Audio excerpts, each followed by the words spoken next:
രാജ്യം പുതിയ GST നിരക്കിലേക്ക് മാറിയിരിക്കുകയാണ്. നേരത്തെ 4 സ്ലാബിലായി GST ചുമത്തിയിരുന്നത് ഇപ്പോൾ 2 സ്ലാബിലായി മാറിയിരിക്കുന്നു. 5%, 12%, 18%, 28% എന്നീ 4 സ്ലാബിലായിട്ടായിരുന്നു നേരത്തെ GST ചുമത്തിയത്. ഇപ്പോൾ 5%, അതോടൊപ്പം 18% എന്നീ സ്ലാബുകളിലാണ് നികുതി ചുമത്തുക. അതോടൊപ്പം തന്നെ പല ഉൽപ്പന്നങ്ങൾക്കും നികുതി പൂർണ്ണമായും ഒഴിവാക്കിയിട്ടുണ്ട് എന്നതുകൂടി ശ്രദ്ധേയമാണ്. പക്ഷെ നമ്മൾ നോക്കേണ്ട കാര്യം, GST നിരക്കിലുണ്ടായിട്ടുള്ള ഈ ഇളവ് അത് യഥാർത്ഥത്തിൽ നമ്മുടെ രാജ്യത്ത് ഉൽപ്പന്നങ്ങളിൽ പ്രകടമായി തുടങ്ങിയിട്ടുണ്ടോ? ഇതിന്റെ ഗുണം എപ്പോഴാണ് രാജ്യത്തെ ജനങ്ങൾക്ക് ലഭിക്കുക? ആർക്കാണ് ഏറ്റവും കൂടുതൽ ഗുണം ചെയ്യാൻ പോകുന്നത് എന്നൊക്കെയാണ് നമ്മൾ ഇനി പരിശോധിക്കാൻ പോകുന്നത്. സാമ്പത്തിക വിദഗ്ധൻ പ്രിൻസ് ജോർജ് തത്സമയം ചേരുകയാണ് മീഡിയ വണ്ണിനൊപ്പം. ശ്രീ പ്രിൻസ് ജോർജ്, നമ്മൾ ആദ്യം പരിശോധിക്കേണ്ടത് എപ്പോഴാണ് ഈ GST മാറ്റത്തിലെ ഗുണം ജനങ്ങൾക്ക് ലഭിക്കാൻ പോകുന്നത് എന്നാണ്. ചില ഉൽപ്പന്നങ്ങൾക്ക് വിലക്കുറവുണ്ടായിട്ടുണ്ട് എന്ന് നമ്മൾ ഈ വിപണിയിൽ ഒരു നിരീക്ഷണം നടത്തിയപ്പോൾ മനസ്സിലാക്കാൻ കഴിഞ്ഞിട്ടുണ്ട്. പക്ഷേ വലിയ രീതിയിൽ ഇതിന്റെ ഗുണം എപ്പോഴാണ് ജനങ്ങൾക്ക് ലഭിക്കുക? അതുണ്ടാകുമോ? ആക്ച്വലി GST 2.0 ഇൻട്രൊഡ്യൂസ് ചെയ്തപ്പോൾ അതിന്റെ ഒരു ലക്ഷ്യം എന്ന് പറയുന്നത് പല സാധനങ്ങളുടെയും വില, അതായത് GSTയുടെ കമ്പോണന്റ് കുറഞ്ഞു വരിക എന്നുള്ളതാണ്. അപൂർവം ചില സാധനങ്ങൾ, അതായത് നമുക്കിപ്പോൾ ഈ കൊക്കക്കോള പോലെയുള്ള ഏരിയേറ്റഡ് ഡ്രിങ്ക്സ് ഒഴിച്ച് ബാക്കിയുള്ള എല്ലാ സാധനങ്ങളുടെയും തന്നെ വില താഴേക്ക് വരേണ്ട ഒരു സിറ്റുവേഷൻ ആണുള്ളത്. അത് ഇംപ്ലിമെന്റഡ് ആകേണ്ട ഡേറ്റ് ആണ് ഇന്ന്. സെപ്റ്റംബർ 22 തൊട്ട് ഇംപ്ലിമെന്റ് ആകുമെന്നാണ് അനൗൺസ്മെന്റിൽ നമുക്ക് മനസ്സിലായത്. ഇന്ന് അത് ഇംപ്ലിമെന്റ് ആയിട്ടുണ്ട്. ഇനി അത് കസ്റ്റമറിലേക്ക് പാസ് ഓൺ ചെയ്ത് പോയിട്ടുണ്ടോ ഇല്ലയോ എന്നുള്ളതിന്റെ ഡേറ്റകളൊക്കെ ഇനി വരാനിരിക്കുന്നതേ ഉള്ളൂ. പക്ഷെ ഞാൻ മനസ്സിലാക്കുന്നിടത്തോളം മിക്ക ഇത് GST വഴിയുള്ള റിഡക്ഷൻ മിക്ക ആളുകളും തന്നെ ഇംപ്ലിമെന്റ് ചെയ്തു കഴിഞ്ഞു എന്നാണ് ഞാൻ മനസ്സിലാക്കുന്നത്. അതിനൊരു കാരണമുണ്ട്. കാര്യം കഴിഞ്ഞ ഒരു മാസമായിട്ട് GST കുറയും എന്നുള്ള ഒരു പ്രതീക്ഷയിൽ പല കസ്റ്റമേഴ്സും പല സാധനങ്ങളും വാങ്ങാതെ മടിച്ചു നിൽക്കുന്ന ഒരു സിറ്റുവേഷൻ ഉണ്ടായിരുന്നു. അപ്പൊ ആ ഒരു സിറ്റുവേഷൻ ഉള്ളതുകൊണ്ട് തന്നെ കമ്പനികൾക്കും എത്രയും പെട്ടെന്ന് GST കുറച്ച് അവരുടെ സെയിൽസ് തിരികെ പിടിക്കേണ്ട ഒരു ആവശ്യം ഉള്ളത് കൊണ്ട് തന്നെ എല്ലാവരും തന്നെ ഈ ഗുഡ്സും സർവീസസിലും ഒക്കെ ഇത് ആപ്ലിക്കബിൾ ആയിട്ടുള്ള ആളുകൾ GST കുറച്ചിട്ടുണ്ട് എന്നുള്ളതാണ് നമുക്ക് കിട്ടുന്ന ഡേറ്റ സൂചിപ്പിക്കുന്നത്. കൂടുതൽ ഡേറ്റ അടുത്ത ദിവസങ്ങളിൽ വരും. പക്ഷേ ഇന്നിപ്പോൾ രാവിലെ ഇപ്പോൾ സ്റ്റോക്ക് മാർക്കറ്റ് ഒക്കെ നോക്കിയാൽ ഇടിവോട് കൂടിയാണ് തുടങ്ങിയിട്ടുള്ളത്. അപ്പോൾ വിപണിയിൽ ഒരു വലിയ ഉണർവ് വരും ദിവസങ്ങളിൽ പ്രതീക്ഷിക്കാൻ കഴിയുമോ? സ്റ്റോക്ക് മാർക്കറ്റിൽ ഈ GSTയുടെ ഒരു കാര്യം മാത്രം, GSTയുടെ ന്യൂസ് ഏതാണ്ട് ഒരു മാസം മുമ്പ് തന്നെ അനൗൺസ്മെന്റ് കഴിഞ്ഞ 1-2 ദിവസങ്ങളിൽ തന്നെ അത് ഡൈജസ്റ്റഡ് ആയിട്ടുണ്ട്. ഇന്നത്തെ സ്റ്റോക്ക് മാർക്കറ്റിന്റെ മൂവ്മെന്റില് മറ്റു ചില കാരണങ്ങൾ, അതായത് കഴിഞ്ഞ ദിവസം അമേരിക്ക H-1B വിസയിലൊക്കെ ഉണ്ടാക്കിയ നിയന്ത്രണങ്ങളും അതിന് $1 ലക്ഷം ഫീസ് വെച്ചതും ഒക്കെ ആയിട്ടുള്ള കാര്യങ്ങൾ, IT സ്റ്റോക്കുകളൊക്കെ താഴേക്ക് വന്നതാണ് ഒരു പ്രധാനപ്പെട്ട കാര്യം. പിന്നെ ഒരു പ്രോഫിറ്റ് ബുക്കിംഗ് എന്നുള്ളതേ ഉള്ളൂ. അത് GSTയുമായിട്ട് കണക്റ്റഡ് ആണെന്ന് എനിക്ക് തോന്നുന്നില്ല. പക്ഷെ താങ്കൾ ചോദിച്ച ക്വസ്റ്റ്യൻ റെലവെന്റ് ആണ്. വരും ദിവസങ്ങളിൽ ഈ GSTയിൽ ഉണ്ടായ ഈ റാഷണലൈസേഷൻ കൊണ്ടുള്ള ബെനിഫിറ്റ് കസ്റ്റമേഴ്സിന് വരികയും കസ്റ്റമേഴ്സ് വലിയ തോതിൽ തിരികെ വന്ന് ഗുഡ്സും സർവീസസും ഒക്കെ വാങ്ങുന്ന ഒരു സിറ്റുവേഷൻ വരികയും ചെയ്യും എന്നുള്ള ഒരു പ്രതീക്ഷ മാർക്കറ്റിനുണ്ട്. അത് സാധിച്ചില്ല എന്നുണ്ടെങ്കിൽ മാർക്കറ്റിൽ ഒരു നെഗറ്റീവ് റിയാക്ഷൻ ഉണ്ടാകാനുള്ള ചാൻസ് ഉണ്ട്. ഇത് സത്യത്തിൽ മധ്യവർഗത്തെയാണോ ഏറ്റവും കൂടുതൽ കണക്ട് ചെയ്യാൻ പോകുന്നത്, അല്ലെങ്കിൽ അവർക്കാണോ ഏറ്റവും കൂടുതൽ ഗുണം ചെയ്യാൻ പോകുന്നത്? ശ്രീ പ്രിൻസ് ജോർജ്, GST എന്ന് പറയുന്ന ഒരു ടാക്സ് അത് റിച്ചെന്നോ പൂർന്നോ ഒന്നുമില്ല, എല്ലാവർക്കും ആപ്ലിക്കബിൾ ആയിട്ടുള്ള ഒരു ടാക്സ് ആണ്. ആക്ച്വലി GSTയുടെ ഒരു ഹിസ്റ്ററി എടുത്ത് പരിശോധിച്ചാൽ ഇന്ത്യയിൽ GST ഇൻട്രൊഡ്യൂസ് ചെയ്യുന്നതിന് മുമ്പ് മരിച്ചുപോയ അരുൺ ജെയ്റ്റ്ലി എന്ന് പറഞ്ഞ മിനിസ്റ്ററാണ് ഇതിനുള്ള ഇനിഷ്യേറ്റീവ് എടുത്തത്. ആ സമയത്ത് അദ്ദേഹം പാർലമെന്റിലും പാർലമെന്റിന് പുറത്തും ഒക്കെ പറഞ്ഞത് GST ഒരു പാത്ത് ബ്രേക്കിംഗ് ആയിട്ടുള്ള ഇനിഷ്യേറ്റീവ് ആയിരിക്കും, വളരെ സിംപ്ലിഫൈഡ് ആയിട്ടുള്ള ഒരു കാര്യമായിരിക്കും. പക്ഷെ നമ്മൾ അത് ഇംപ്ലിമെന്റ് ചെയ്ത് വന്നപ്പോൾ നമുക്ക് മനസ്സിലായി 2 സ്ലാബുകൾക്ക് പകരം 4-5 തരം സ്ലാബുകളും സെസ്സും ഒക്കെ ആയിട്ട് വളരെ കോംപ്ലിക്കേറ്റഡ് ആയിട്ട് ഒരു സ്ട്രക്ചറിലേക്ക് അത് മൂവ് ചെയ്തു.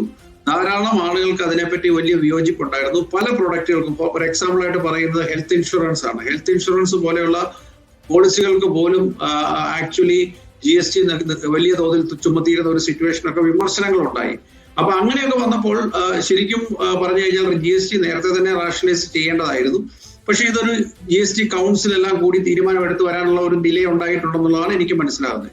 പക്ഷെ എന്തായാലും ഇപ്പൊ ഇത് രണ്ടാമത്തെ ഒരു GST 2 എന്ന് പറഞ്ഞത് ഇൻട്രൊഡ്യൂസ് ചെയ്തപ്പോൾ 2 സ്ലാബുകൾ 5%-നും 18%-നും 2 സ്ലാബുകളിലേക്ക് ഒതുങ്ങി.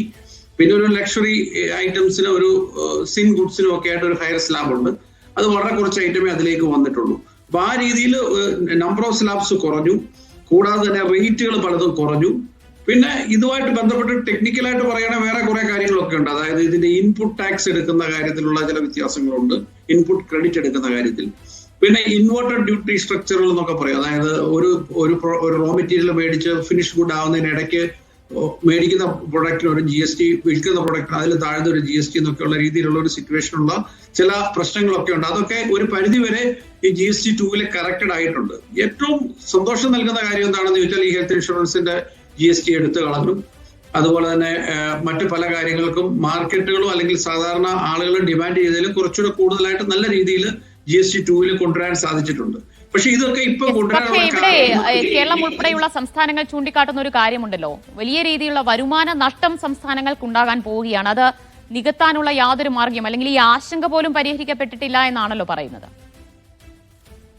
കേരളത്തിന് അത് ഒരു പരിധി വരെ കറക്റ്റ് ആണ്. കാരണം എന്താണെന്ന് വെച്ചാൽ കേരളം ഈ GSTയിൽ നിന്ന് കിട്ടുന്ന ഒരു വീതം വലിയൊരു എഫേർട്ട് ഇല്ലാതെ എപ്പോഴും സ്ഥിരമായിട്ട് കിട്ടിക്കൊണ്ടിരിക്കുന്ന ഒരു വരുമാനമായിരുന്നു. പക്ഷെ നമ്മളൊരു കാര്യം മനസ്സിലാക്കണം, GST 1 ഒരു അധിക നികുതി സാധാരണക്കാരിൽ മുഴുവൻ ചുമത്തിയിട്ട് വലിയ തോതിലുള്ള കളക്ഷൻ 2 ലക്ഷം കോടി ഒരു മാസം കളക്ട് ചെയ്യുന്നു, 1,80,000 കോടിയൊക്കെ വെച്ച് ആവറേജ് കഴിഞ്ഞ് 12 മാസങ്ങളിൽ കളക്ട് ചെയ്യുന്നു എന്നൊക്കെയുള്ള ഫിഗേഴ്സ് പുറത്തു വരുമ്പോഴും ഇത് എക്കണോമിയിലും കൺസംഷനിലും ഒക്കെ ആളുകൾക്ക് ബുദ്ധിമുട്ടുണ്ടായിട്ടുണ്ട്. അതിന്റെ ഒരു വീതം സ്റ്റേറ്റിനും കിട്ടുന്നു. സ്റ്റേറ്റിന് സന്തോഷം, സെൻട്രലിന് സന്തോഷം. പക്ഷേ കൺസ്യൂമേഴ്സിനെ സംബന്ധിച്ചിടത്തോളം അതുപോലെ തന്നെ ഇത് ഇൻഡസ്ട്രിയിൽ ഒരു സ്ലോ ഡൗൺ ഉണ്ടാക്കുന്നു എന്നുള്ള ഒരു കമ്പൽഷൻ വന്നതുകൊണ്ടാണ് ഇപ്പോൾ ഇങ്ങനെ ഒരു GST 2 വന്നിട്ടുള്ളതാണ് എന്റെ വാദം. ശരിക്കും പറഞ്ഞു കഴിഞ്ഞാൽ ഈ GST 2 വന്നില്ലാതെ ഇത് വരാത്ത ഒരു സിറ്റുവേഷനിൽ ചിലപ്പോൾ മാർക്കറ്റിലുള്ള ഡിമാൻഡ് കുറയുകയും പല ഗുഡ്സിനും കഴിഞ്ഞ കുറച്ച് മാസങ്ങളായിട്ട് ഡിസ്കൗണ്ട് ഒക്കെ കൊടുത്ത് സെല്ല് നടത്തേണ്ട ഒരു സിറ്റുവേഷനുമായിരുന്നു. അപ്പൊ അതുകൊണ്ട് GST ഇപ്പം വൈകിയാണെങ്കിൽ ഇത് വന്നത് വളരെ നന്നായി. GST 2 നല്ല രീതിയിലാണ്. പക്ഷേ ഈ വിലക്കുറവ് ദീർഘനാളൊക്കെ നമ്മുടെ വിപണിയിൽ കാണുമോ എന്ന ചോദ്യം കൂടി പ്രതിപക്ഷം കോൺഗ്രസ് ഒക്കെ ഉന്നയിക്കുന്നുണ്ട്. അതോ കുറച്ചു കാലം കഴിയുമ്പോൾ ഇതൊക്കെ ആളുകൾ മറന്നു തുടങ്ങുമ്പോൾ ഈ ഉൽപ്പന്നങ്ങൾക്കൊക്കെ പതിയെ വില കൂട്ടി തുടങ്ങുമോ നിർമ്മാണ കമ്പനികൾ? അത് ഡിമാൻഡ് സപ്ലൈയും ഒക്കെ അനുസരിച്ചിരിക്കും. അതിനെപ്പറ്റി നമുക്കിപ്പോ കമന്റ് ചെയ്യാൻ ഒക്കത്തില്ല. പക്ഷെ GST എന്ന് പറയുന്നത് ബില്ല് സെപ്പറേറ്റ് ആയിട്ടാണല്ലോ ബില്ല് ചെയ്യുന്നത്. അതായത് നമ്മളൊരു സാധനത്തിന് ഒരു 10,000 രൂപ വിലയുള്ള ഒരു സാധനത്തിന് 18% GST ആണ്, 18% GST സെപ്പറേറ്റ് ആയിട്ടാണ് ബില്ല് ചെയ്യുന്നത്. GST എന്താണെങ്കിലും കുറഞ്ഞ ഒരു സാധനത്തിന് കൂടിയ റേറ്റ് ബില്ല് ചെയ്യാൻ പറ്റത്തില്ല. അത് ചെയ്തു കഴിഞ്ഞാൽ അത് വലിയ വയലേഷൻ ആണ്. തീർച്ചയായിട്ടും എല്ലാവരും അത് ചോദ്യം ചെയ്യപ്പെടുകയും ചെയ്യും. ഇപ്പോഴത്തെ ഒരു സിറ്റുവേഷനിൽ കിട്ടുന്ന ഒരു ഫീഡ്ബാക്ക് അനുസരിച്ച് കഴിഞ്ഞ ഒരു മാസമായിട്ടും പർച്ചേസ് ഒക്കെ മാറ്റി വെച്ച് വില കുറയുമെന്നുള്ള പ്രതീക്ഷയിൽ നിന്ന ആളുകളൊക്കെ ഇന്ന് തൊട്ടുള്ള ദിവസങ്ങളിൽ ഇപ്പോൾ ഫെസ്റ്റിവൽ സീസണാണ്. ഓണം തൊട്ട് സാധാരണ ന്യൂ ഇയർ വരെയുള്ള പീരീഡ്, ഓഗസ്റ്റ് തൊട്ട് ഡിസംബർ വരെയുള്ള ജാനുവരി വരെയുള്ള പീരീഡാണ് നമ്മൾ ഫെസ്റ്റിവൽ പീരീഡ് എന്ന് പറയുന്നത്. ഈ സീസണിലാണ് ഏറ്റവും കൂടുതൽ സെയിൽസ് നടക്കുന്നത്. അപ്പൊ ഈ സീസണിൽ ഇപ്പൊ പെൻഡപ്പ് ഡിമാൻഡുകളെല്ലാം വന്ന് കവർ ചെയ്ത് നല്ല രീതിയിലുള്ള സെയിൽസ് നടക്കും എന്നുള്ള ഒരു പ്രതീക്ഷ ബിസിനസ്സുകാർക്കും ഉണ്ട്. അത്തരത്തിലുള്ള സൂചനയാണ് മാർക്കറ്റിൽ നിന്ന് കിട്ടുന്നത്. ഇന്നത്തെയൊക്കെ ചില ഡേറ്റകൾ, വളരെ കുറച്ച് ഡേറ്റയെ പുറത്തു വന്നിട്ടുണ്ടെങ്കിലും ആളുകൾ പറയുന്നത് വളരെയേറെ ആളുകൾ പല പ്രൊഡക്റ്റുകൾക്ക് വില കുറഞ്ഞിട്ടുള്ള 2 വീലറുകൾക്ക്, കാറുകൾക്ക് ഇൻഷുറൻസ് പോളിസികൾ എടുക്കാനും ഒക്കെ ആയിട്ട് നല്ല റഷ് ഉണ്ടെന്നുള്ളതാണ് ഞാൻ മനസ്സിലാക്കുന്നത്. യെസ്, എന്തായാലും വളരെയധികം നന്ദി ശ്രീ ജോർജ് അതിഥിയായി എത്തിയതിന്, GST കുറിച്ച് കാര്യങ്ങൾ പറഞ്ഞു തന്നതിന്. എന്തായാലും വരും ദിവസങ്ങളിൽ വിപണിയിൽ ഉണർവുണ്ടാകും എന്ന് തന്നെയാണ് അദ്ദേഹത്തിന്റെയും അഭിപ്രായം. എന്തായാലും ഇതിനോടകം തന്നെ ചില ഉൽപ്പന്നങ്ങൾക്കൊക്കെ വില കുറച്ചിട്ടുണ്ട്. ഇന്നലെ നമ്മൾ കണ്ടു മിൽമയൊക്കെ പാലിതര ഉൽപ്പന്നങ്ങൾക്ക്, പനീർ, ഐസ്ക്രീം പോലെയുള്ള ഉൽപ്പന്നങ്ങൾക്കൊക്കെ വില കുറച്ചു കഴിഞ്ഞിട്ടുണ്ട്. അവർ എത്രയാണ് വിലക്കുറവ് വരിക എന്നൊക്കെ അവർ വ്യക്തമാക്കുകയും ചെയ്തിട്ടുണ്ട്. സമാനമായി തന്നെ വാഹന നിർമ്മാതാക്കളും അതുപോലെ തന്നെ മറ്റ് ഇലക്ട്രോണിക്സ് കമ്പനികളും നിർമ്മാണ കമ്പനികളും ഒക്കെ തന്നെ വലിയ രീതിയിലുള്ള ഡിസ്കൗണ്ടിലേക്ക്, വിലക്കുറവിലേക്കൊക്കെ കടന്നു കഴിഞ്ഞിട്ടുണ്ട്. അപ്പോൾ അധികം വൈകാതെ വരും ദിവസങ്ങളിലൊക്കെ തന്നെ ഇതിന്റെ നേട്ടം സാധാരണക്കാരായ ജനങ്ങളിലേക്ക് എത്തിച്ചേരും എന്ന് തന്നെയാണ് വിദഗ്ധരൊക്കെ അഭിപ്രായപ്പെടുന്നത്. അപ്പോൾ ഈശ അധികം കാലിയാകാതെ അല്ലെങ്കിൽ അല്പം സേവിങ്സ് നമുക്ക് ഉണ്ടാക്കാൻ കഴിയും എന്നുകൂടി നമുക്ക് എന്തായാലും പ്രതീക്ഷിക്കാം. യെസ്, ഇതോടുകൂടി ഇന്നത്തെ ന്യൂസ് ഡീകോഡ് ഇവിടെ പൂർണ്ണമാകുന്നു. ഇടവേളയാണ്. ഇടവേളയ്ക്ക് ശേഷം നമുക്ക് ഔട്ട് ഓഫ് ഫോക്കസ് കാണാം.